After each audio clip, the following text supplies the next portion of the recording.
Our Flash application has been opened, and now we can see the welcome screen on it. In this we have Open a recent item, Create new, and Create from template categories. We'll discuss these categories in later tutorials. Under Create New, click and select the Flash file, Action Script 3.0. And here we can discuss interface of Flash CS4. Very first of the interface, we can see the menu bar. In this we have various menus such as File, View, Insert, and etc. In each menu we have submenus like this.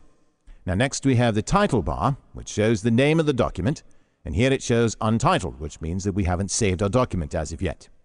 Now we'll discuss how to save our document in an upcoming lesson. Fine, this is the edit bar, and the scene name appears here. We can edit the scene and symbols using these icons. And we can minimize and maximize our workspace by using this drop-down menu. In the left side, we have the toolbox holding the various tools available in Flash. We can expand or shrink the toolbar by clicking this double triangle icon. In the center, we have the work area. The white space is known as the stage, where we can work with the Flash object.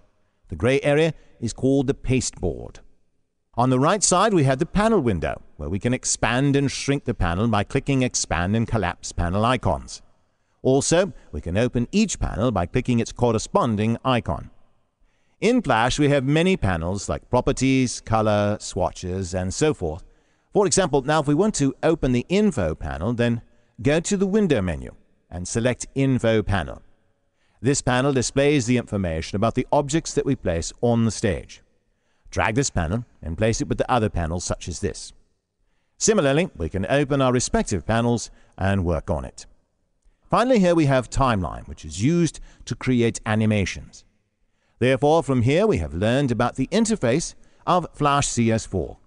In our next tutorial, we'll discuss about the work area and customizing our workspace.